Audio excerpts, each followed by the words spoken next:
Assalamualaikum warahmatullahi wabarakatuh. Bergabung lagi dengan saya di Daily Lisa John.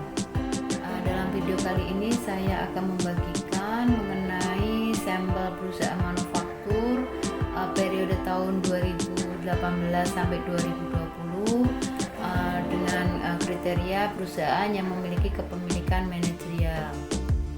Apabila teman-teman memerlukan data ini maupun ingin berdiskusi mengenai video ini, bisa lanjut ke Instagram saya.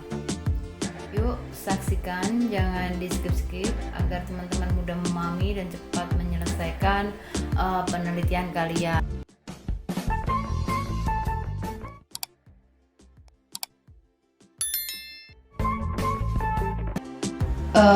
Dalam video ini saya akan memberikan cara bagaimana mendapatkan sampel. Di sini adalah objeknya adalah perusahaan manufaktur tahun 2018 sampai tahun 2020. Nah, ini saya sudah mendapatkan populasinya ini di sini. Jadi saya menggunakan sumbernya ini. Jadi kalau teman-teman mau menggunakan sumber yang lain tidak masalah, yang penting ditulis aja sumbernya. Oke, setelah sumber ini diperoleh 195, langkah selanjutnya yaitu saya akan membuat ini. Saya klik di awalan, saya akan mentabulasi untuk mencari untuk menseleksi sampelnya. Nah, seleksi sampel ini ada beberapa kriteria. Ini kriterianya yang pertama itu perusahaan yang terdaftar di BI secara berturut-turut dari tahun 2018 hingga 2020. Oke, kriteria yang kedua itu adalah perusahaan yang melaporkan laporan keuangan pada periode tahun 2018 hingga 2020. Untuk kriteria yang ketiga itu adalah perusahaan yang menggunakan mata uang rupiah.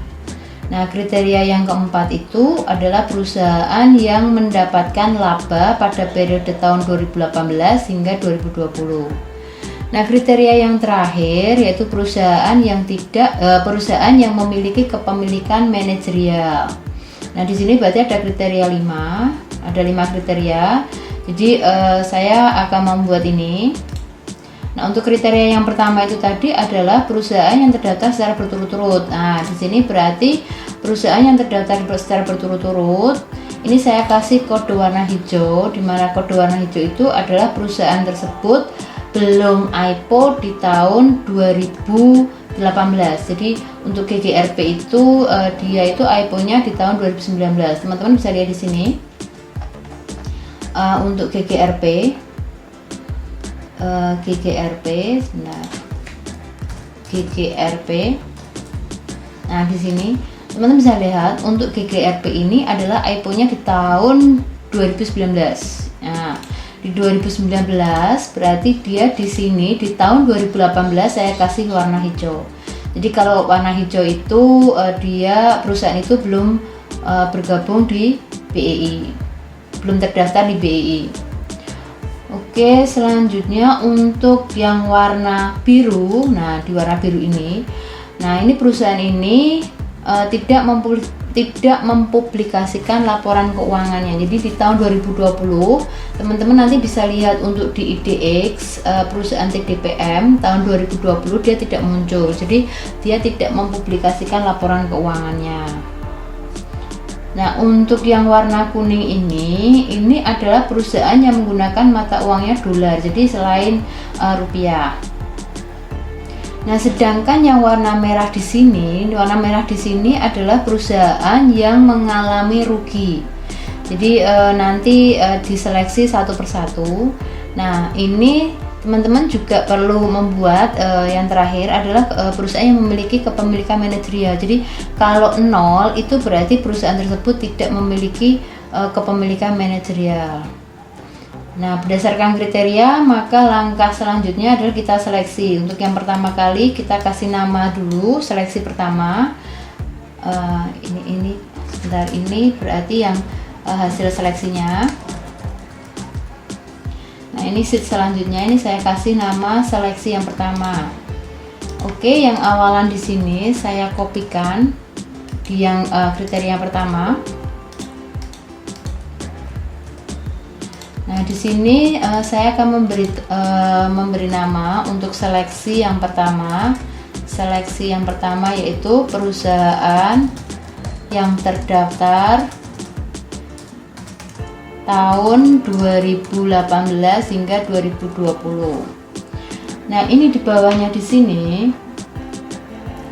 Nanti teman-teman tinggal yang belum terdaftar itu nanti ditaruh di bawahnya di sini. Nah, ini nanti ditulis aja perusahaan yang belum terdaftar pada periode 2018 hingga 2020. Nah, sekarang yang warna hijau itu dipindahkan ke bawah. Nah, ini saya pindahkan ke bawah. Jadi semua yang warna hijau saya pindahkan ke bawah.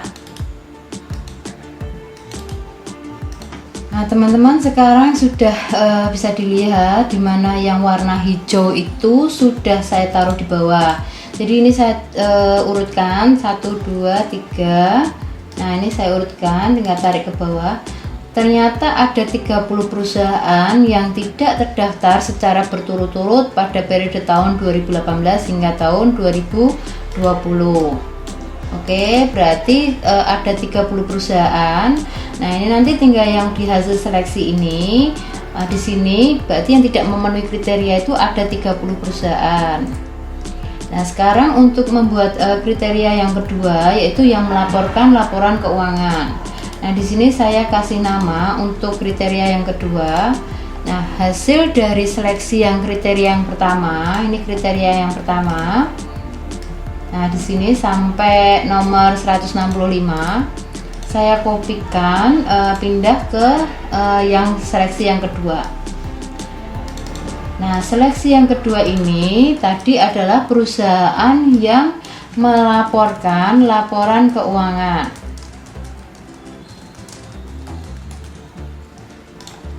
Oke, yang di bawah berarti di sini nanti perusahaan yang tidak melaporkan laporan keuangan. Nah, ini berarti teman-teman harus bisa teman-teman melihat di sini di mana tadi yang tidak melaporkan itu saya kasih kode warna biru. Nah, ini misalkan di TDPM tahun 2020 ini saya pindahkan di sini. Oke, berarti yang kosong ini, uni ungu ini saya juga ini warnanya biru ini. Oke, teman-teman bisa lihat di sini yang warna biru sudah saya pindah ke bawah. Jadi ini saya sesuaikan halamannya, nomornya, nomor urutnya. Nah, di sini jadi 158 yang sudah lolos seleksi yang kedua. Nah, ini yang tidak memenuhi kriteria di sini. Nah, ini ada 7 perusahaan yang tidak melaporkan laporan keuangan. Nah, ini saya masukkan di hasil seleksi. Jadi ada 7 perusahaan yang tidak melaporkan. Berarti di sini main 7.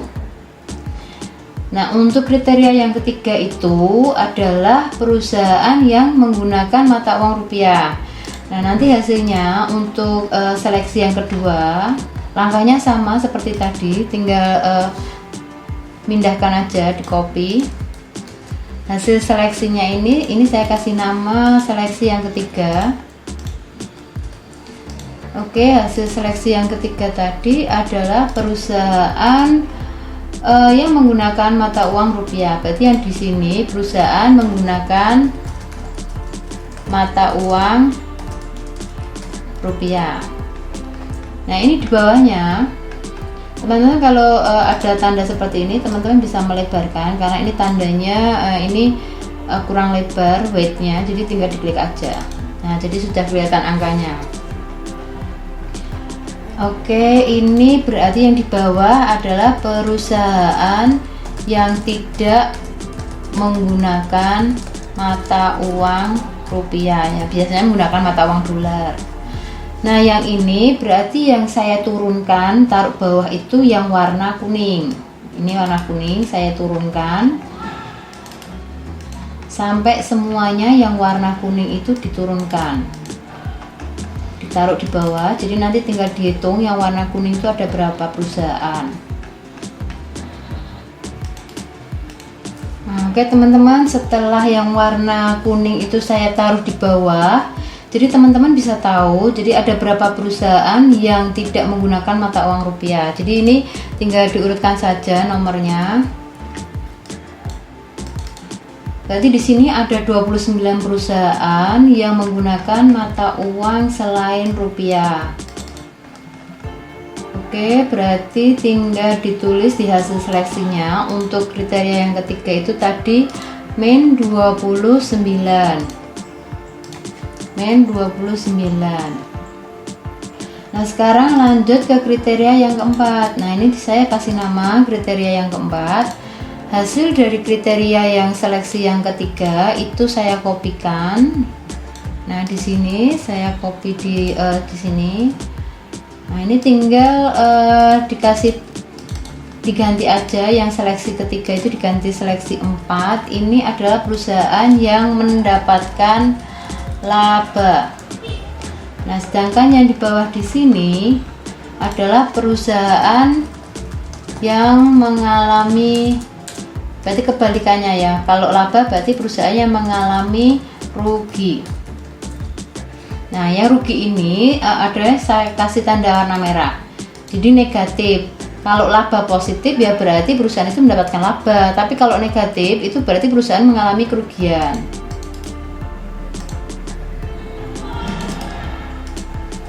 Oke teman-teman, sekarang ini sudah saya pindahkan yang warna merah atau perusahaan yang mengalami rugi.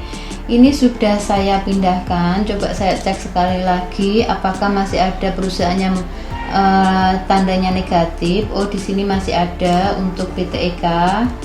Ini ada ini PTEK, saya pindahkan di sini.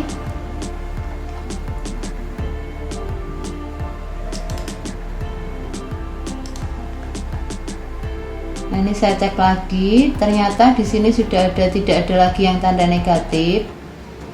Jadi semuanya di sini adalah perusahaan yang memiliki laba yang di atas. Oke, sekarang sudah diketahui. Bentar, ini gini aja biar pasti. Jadi tidak ada yang tidak ada yang dikurung. Kalau dikurung itu berarti negatif. Oke ya, berarti ini yang di bawah itu sudah tanda merah semua. Tinggal dihitung ada berapa perusahaan yang mengalami rugi. Ternyata di sini ada 50 perusahaan. Nah, nanti di hasil seleksinya tinggal ditulis saja yang mengalami rugi itu sebanyak 50 perusahaan. Oke, lanjut lagi. Sebentar, yang atas belum saya urutkan. Nah, sekarang lanjut ke seleksi yang kelima, yaitu perusahaan yang memiliki kepemilikan manajerial. Nah, ini saya kasih nama kodenya 5, yaitu perusahaan seleksi yang kelima. Nah, ini seleksi yang kelima. Nah, di sini seleksi yang kelima berarti perusahaan yang memiliki kepemilikan manajerial. Oke, ini saya hide biar kelihatan yang memiliki kepemilikan manajerialnya. Nah, yang di bawah di sini nanti itu adalah perusahaan yang tidak memiliki kepemilikan manajerial. Nah, oke. Nah, ini yang tinggal yang 0, yang 00 ini tinggal teman-teman pindah ke bawah.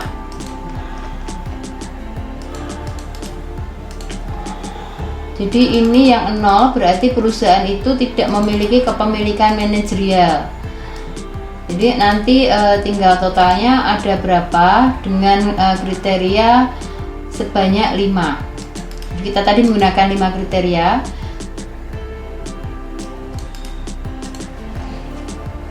Oke teman-teman, ini sudah saya pindahkan, dimana yang di bawah ini adalah perusahaan yang tidak memiliki kepemilikan manajerial. pada tahun 2018 hingga tahun 2020. Di sini ada 38 perusahaan. Jadi total sampel nanti sampel perusahaan yang digunakan itu sebanyak ada 41 perusahaan. Nah, ini nanti tinggal di sini ditulis hasil seleksinya 38 perusahaan yang tidak memiliki kepemilikan manajerial. Oke, setelah itu dikurangin semuanya dari populasinya yang 195. Tadi ada 5 kriteria. Nah, ini diperoleh sampel penelitiannya itu sebanyak 41 perusahaan. Nah, total sampelnya N kalikan periode penelitian. Jadi 41 kalikan 3 tahun. Jadi nanti total sampelnya itu sebanyak 123. Jadi ini dengan menggunakan sampel ini sudah bisa mewakili untuk melakukan pengujian SPSS. Demikian teman-teman, sudah saya share mengenai cara menseleksi sampel pada perusahaan manufaktur tahun 2018 hingga tahun 2020 untuk variabel kepemilikan manajerial. Semoga bermanfaat, tetap jaga kesehatan. Wassalamualaikum warahmatullahi wabarakatuh.